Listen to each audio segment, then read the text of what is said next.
అందరికీ నమస్కారం. నేను Ravikumar. Housing gate Ravikumar channel మనది. ఈరోజు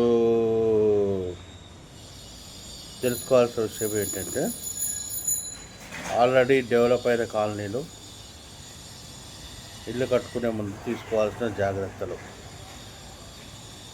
ఆల్రెడీ డెవలప్ అయిన కాలనీలో మనకు ప్లాట్ ఉండి అందులో మనం గృహ నిర్మాణం చేసుకొని ఉన్నట్లయితే, ఒక ఫ్లోర్ కానీ 2 ఫ్లోర్లు కానీ వేసుకొని ఉన్నట్లయితే, ఫర్దర్గా 5 ఫ్లోర్లు అనుకున్నప్పుడు మనం తీసుకోవాల్సిన జాగ్రత్తలు, చేయాల్సిన విధానాలు ఏమిటంటే, ఫస్ట్గా మీరు మీ ఆల్రెడీ ఎగ్జిస్టింగ్ ప్లాన్ ఉంటుంది కదా, అది మున్సిపల్ ప్లాన్ ప్రకారం ప్లాన్ అప్రూవల్ ప్రకారం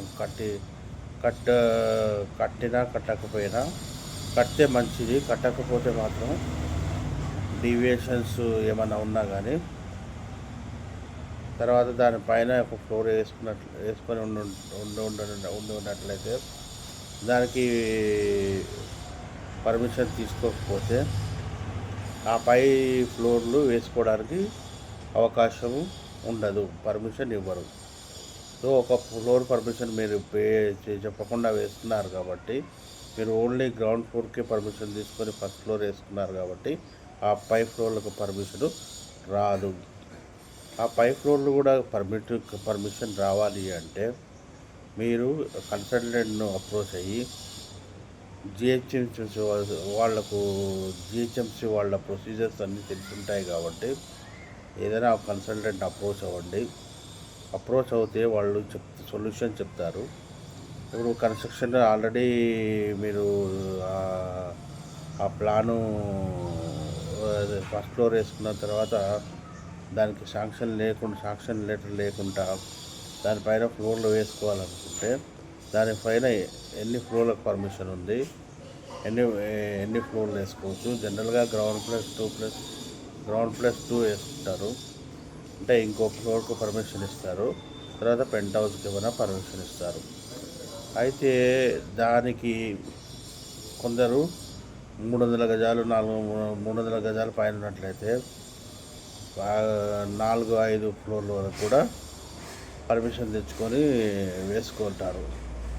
అయితే దానికి మనం ఏంటంటే, వాళ్ళకు ప్రొసీజర్ ఉంటుంది. మీరు ముందు వాళ్ళని కన్సల్టెంట్ అప్రోచ్ అవ్వండి. అప్రోచ్ అయిన తర్వాత వాళ్ళు టీడీఆర్ అని ఏదో ఉంటుంది, ఆ టీడీఆర్ కట్టినట్లయితే టీడీఆర్ 30% ఎంత పర్సెంటేజ్ కట్టాలి. అది కట్టినట్లయితే టీడీఆర్ అంటే మార్కెట్ వాల్యూ ఉంటుంది. ల్యాండ్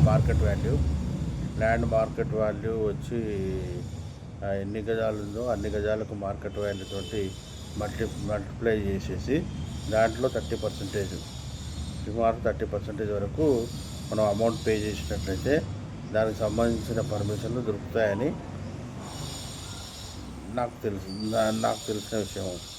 సో మీరు కూడా ఒకసారి వెళ్ళి కన్సల్ట్ అయ్యి, అది ఎన్ని ఫ్లోర్లకు పర్మిషన్, మీ ఉన్న బాధలు, మీకున్న సమస్యలు మీ వాస్తవాలు చెప్పి, ఇలా ఉంది వాస్తవం, ఇలా ఉంది, నేను ఫర్దర్గా కన్స్ట్రక్షన్ వెళ్ళదలుచుకున్నాను కాబట్టి ఎలా ప్రొసీడ్ అవ్వాలి అని మీరు వాళ్లకు వివరించినట్లయితే వాళ్ళు దానికి సంబంధించిన వివరాలు మీకు చెప్తారు.